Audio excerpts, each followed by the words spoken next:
కాశ్మీర్లో ఉన్నాను. సో నేను హైదరాబాద్లో 2:30 పిఎంకి ఫ్లైట్ ఎక్కితే ఈవినింగ్ 5:30 పిఎంకి శ్రీనగర్లో ఉన్నాను. మనం శ్రీనగర్లో దిగిన వెంటనే మనకు మొట్టమొదటిగా కావాల్సింది సిమ్. నార్మల్గా మన సిమ్ ఎగ్జిస్టింగ్ ఏవైతే ప్రీపెయిడ్ సిమ్స్ ఉంటాయో అవి ఇక్కడ పని చేయవు. మనం ఖచ్చితంగా ఇక్కడికి వచ్చి ప్రీపెయిడ్ సిమ్ అనేది తీసుకోవాలి, లేదంటే పోస్ట్ పెయిడ్ సిమ్ మనకు ఆల్రెడీ ఉన్నదన్నా ఉండాలి.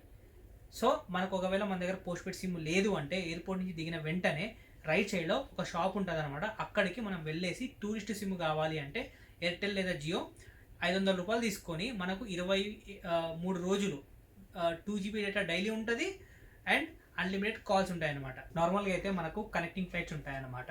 హైదరాబాద్ నుంచి ఢిల్లీ దాకా వచ్చి ఢిల్లీ నుంచి లేఓవర్ కొన్నిసార్లు ఉంటుంది అనమాట. అది ఎన్ని గంటలు అనేది చెప్పలేము. అక్కడ నుంచి మనకు మళ్ళీ ఢిల్లీ టు శ్రీనగర్ ఫ్లైట్స్ ఉంటాయి. సో నార్మల్ మనకు డైరెక్ట్ ఫ్లైట్స్ వచ్చేసి కొన్నిసార్లు ఎక్కువ ప్రైస్ ఉంటుంది. బట్ నేను వచ్చిన ప్రైస్ వచ్చేసి 7,500 per person దొరికింది అనమాట. అది direct flight from Hyderabad to Kashmir.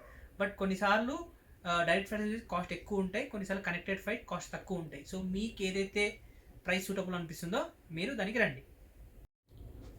So ఇక్కడ మనకు 2 types of పీపుల్ వస్తారనమాట. ఒకరు ఎవరంటే ఆల్రెడీ మొత్తం ప్యాకేజ్ ద్వారా వచ్చిన వాళ్ళు, నెంబర్ 2 ఓన్గా వచ్చి ఎక్స్ప్లోర్ చేయాలనుకున్న వాళ్ళు. ఒకవేళ ప్యాకేజ్ ద్వారా వస్తే అది వాళ్ళే క్యాబ్ డ్రైవర్స్ కానీ రూమ్స్ కానీ వాళ్ళే ఎవరైతే టూర్ ఆపరేట్ చేస్తుంటారో వాళ్ళు ఫిక్స్ చేస్తారు. లేదు మీ ఓన్గా వస్తున్నారు, ఎలా వెళ్ళాలి ఎక్కడికి వెళ్ళాలి తెలీదు అంటే మొట్టమొదటిగా మీరు ఫస్ట్ రూమ్స్ అయితే బుక్ చేసుకోండి. గూగుల్లో రివ్యూస్ చూడండి, ఏదైతే బెస్ట్ హోటల్ అనిపిస్తుందో మీరు దాన్ని బుక్ చేసుకోండి. బుక్ చేసుకున్న తర్వాత మనం బయటకు వచ్చిన వెంటనే లెఫ్ట్ సైడ్లో మనకు ప్రీపెయిడ్ ట్యాక్సీస్ ఉంటాయి. అది ఎట్లా అంటే గవర్నమెంట్ రేట్స్ అనేది ఫిక్స్ చేసి ఉంటుంది అనమాట. ఆ రేటు మాత్రం వాళ్ళు తీసుకుంటారు, అంతకుమించి మీకు రూపాయి ఎక్కువ తీసుకోరు. సో మేము వచ్చినట్లయితే మాకు 1,220 రూపాయలు పడింది. ఇంకా అంతే, ప్రీపెయిడ్ ట్యాక్సీ పే చేసిన తర్వాత మనం డైరెక్ట్ ఎక్కడైతే హోటల్లో బుక్ చేసుకున్నామో అక్కడ వచ్చి దింపుతారు.